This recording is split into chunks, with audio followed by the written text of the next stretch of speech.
Thank you. Glad to be here with you today. I feel that excitement. You're not hearing from Bernard Senior or Junior. It's the third, I'm sorry. But I'm excited to be here with you all to talk about the secrets of building a successful employee engagement program. Employee engagement is everything. We talk about it a lot. It is the secret to all of our organization's success. It's the key to every company, no matter the size. It's the key to mental health, productivity, but it's also good for business results. And when you can effectively engage your staff, you unlock real value. And today we're going to talk about how you can build it at your business. And I'd like to start with an example from Gusto, because at Gusto, I work in employee engagement. And a big part of what we do in employee engagement is what I think makes Gusto special. We survey our staff. We're getting their input. It allows our folks to share their ideas, their input, their feelings on Gusto in general, to understand how we're doing, right? Can we identify areas of growth, areas of success, and things that we can take improved actions on?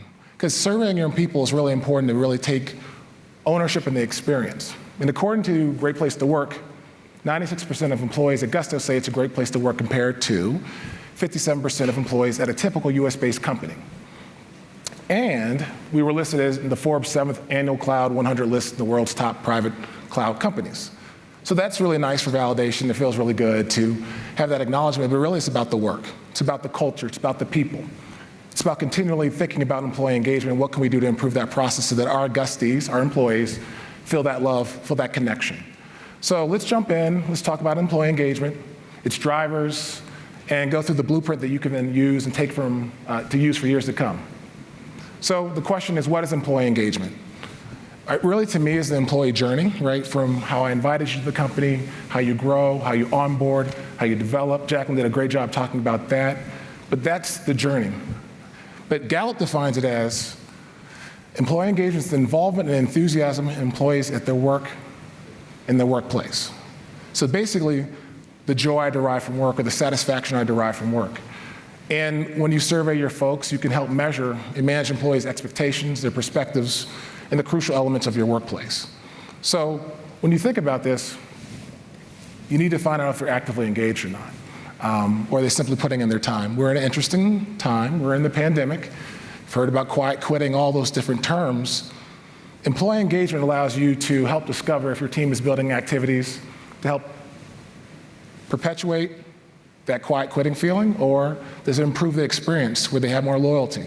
So that's about building activities that help enrich your environment. That's about human resources practicing actually reinforcing the betterment of your culture and of your community. And then also understanding there's business outcomes or room to grow, right? So with the right approach, you can make a world-class experience that improves your employees' connection to your company, their work, and ultimately your clients. So there's these things called the 5 drivers of engagement. These are really, really important. So this is all according to Gallup. The first is purpose. So essentially, why do we do what we do? It's knowing that your work matters, that you derive meaning from your work. I'll give a personal example. When I went to Gusto, I was looking for alignment. I wanted to be at a company where I thought my work mattered.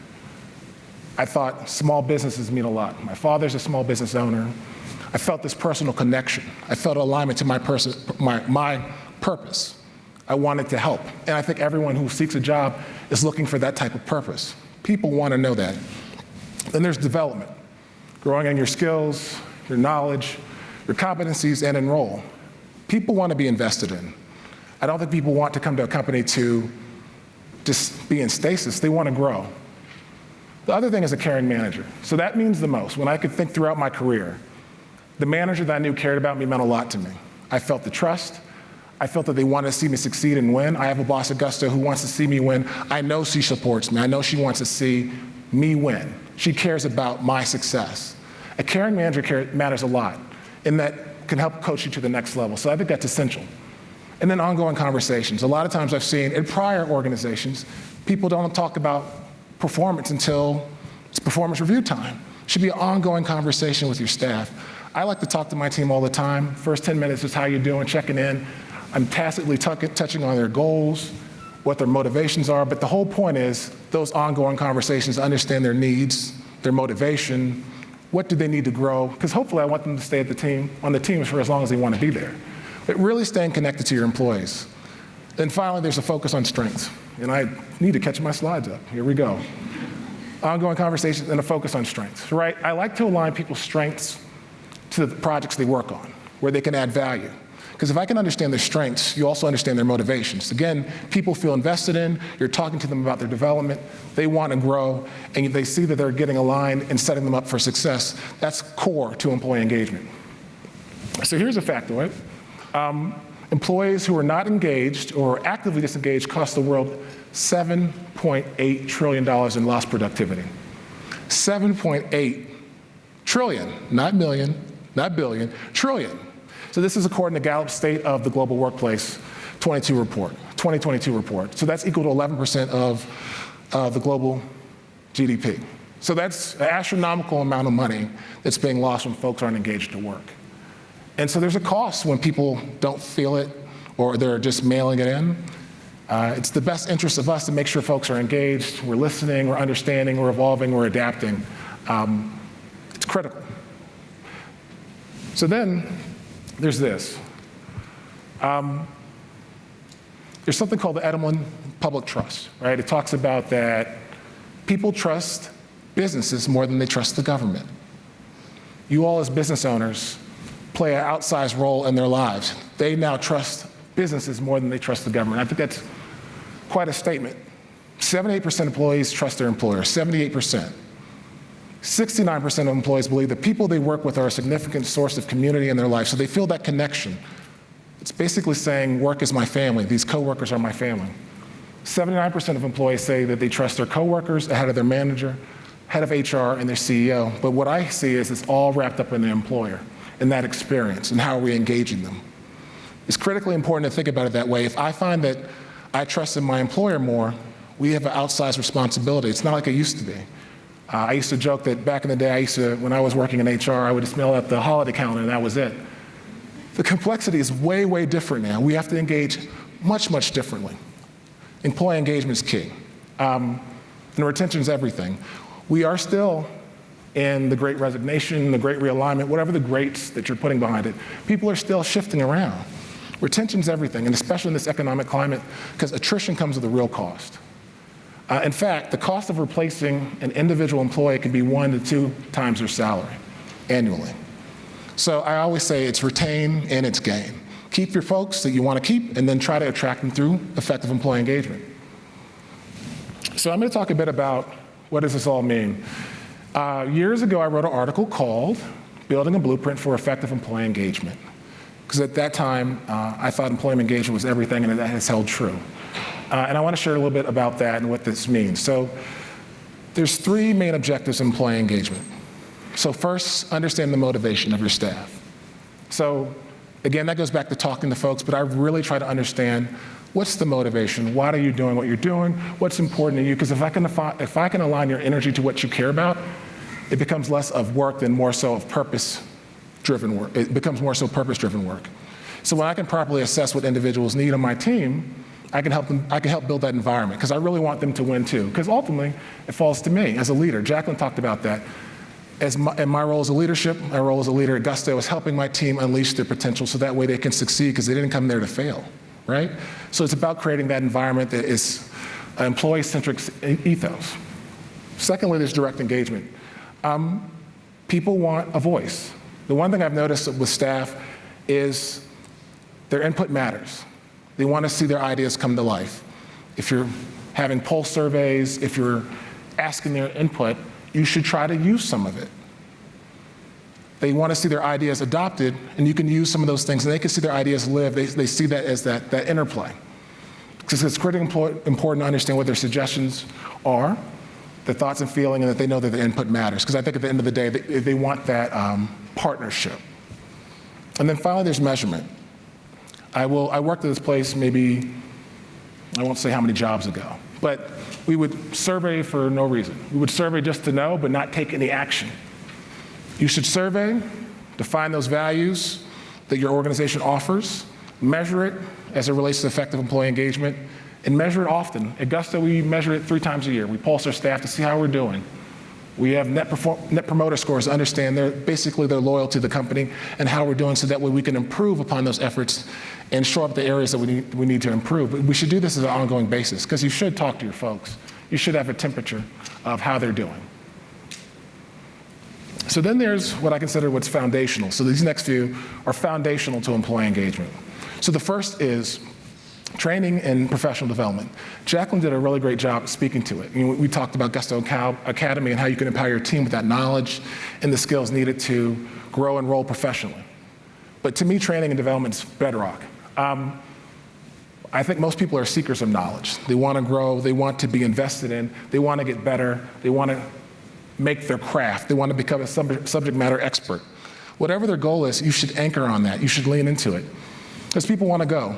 And it's not healthy or productive to expect that people like hire into a role and then never grow. It's like me going to the 11th grade but not having aspirations for 12. People expect to progress, right? And you're going to see a greater level of happiness when people feel that they're being invested in. I always feel like when I remember I had a boss who invested in me deeply, and I thought, well, she believes in me. I told her what my career plans were. She invested in me, and I felt, wow, she really cares. And it made me want to work harder.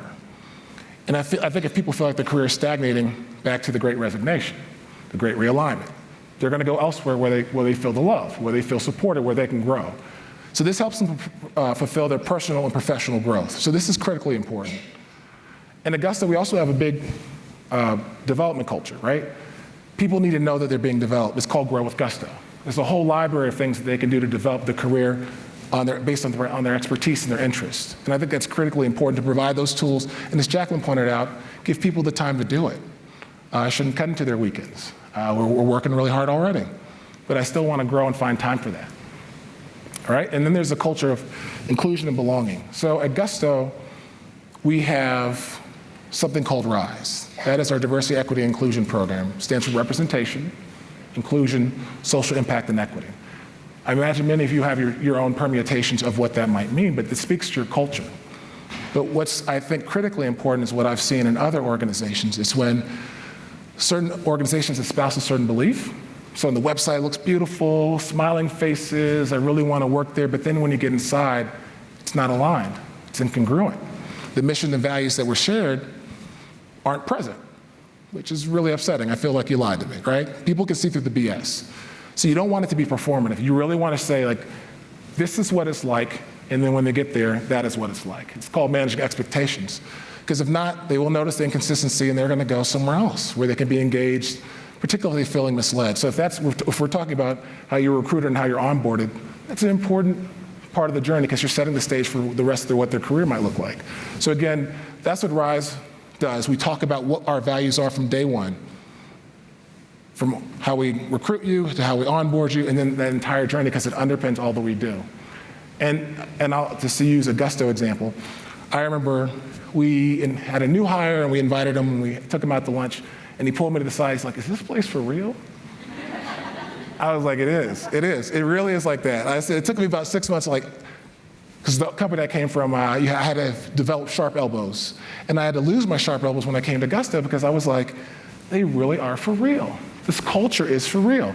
That's the staying power of your organization. If you can do that, it means so much. So then there's team and trust, right? It's about team dynamics, it's team cohesiveness. People who've worked in the trenches together understand each other better when they feel the team, right? They need to understand each other's abilities. They want to be able to pull together and get through those tough times. If we're going, like the macroeconomic trends we've been talking about, people can go through that together. At Gusto, we really believe in that. So we have all these different ways of helping enable trust from onset. We have something called Strengths Finder, which I'm sure you all have heard of. We have journey lines, which basically says, this is my journey. This is how I came to be me. These are the defining moments of my life. The guide to me, how you can work with me. Myers-Briggs helps, but all those things help understand how we work together, how we can be complementary in how we work. And I think this is really especially important when you're forming a team. Because if I know how you operate, there's no surprise there.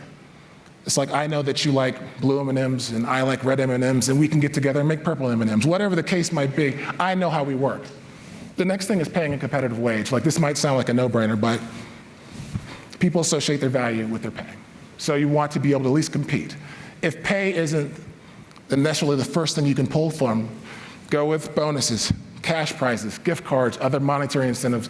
Get creative. You have a lot of things within your bailiwick that you can pull from to make it an exciting place and competitive in that sense. At Gusto, we have an a la carte platform where people can go and choose what they need. Maybe I want to learn Spanish in Rosetta Stone. I haven't used it yet, but I got it. But I have the ability to try to grow and use those resources for myself. So, and then finally, there's transparency. Share what you can when you can. There's a lot of things going on in the world. When you know it, you should share it with your staff as quickly as possible, because that impacts staff, it impacts morale. But when you can do that, that creates that trust, that creates that transparency. At Gusto, we have State of G, State of Gusto, where we talk about our goals, how they align to my work, how they align to my team's work, how they align to our customers. It's critically important to share that way. And then finally, there's 3 other areas that I consider foundational: feedback, recognition, and empowerment. My favorite tennis player, Arthur Ashe, once said, "Success is a journey, not the destination, and the doing is more important than the outcome." So when you provide feedback and recognition, trust and empowerment, those are all enabling the journey. So your employees want to know how they're doing. So again, it shouldn't be at performance review time. Hey, this is how you're doing. You should be talking to people all the time. Also, get feedback from them. I tell my team all the time, hit me with it. What do you think? How am I doing? What shouldn't I do? This is really important because that feedback loop helps you to make process improvements on the fly, right? At Gusto, we have a kudos culture where we acknowledge people's wins, their contributions, their value that they bring to the team. But it's really, really important to do that because feedback is free, right? And it's worth its weight in gold. Also, you want to empower them to have their autonomy. People want to be able to do what they can within the boundaries that you paint. Provide that autonomy for them to operate and do well, and then it pays off in the long run for you. So, finally, to recap, I know I said a lot, because there's a lot that goes into employee engagement. But if you do all these things really well in tandem, you could see those positive outcomes. So it's 5 drivers of engagement: purpose, learning and development, leveraging strengths, showing that you care, right?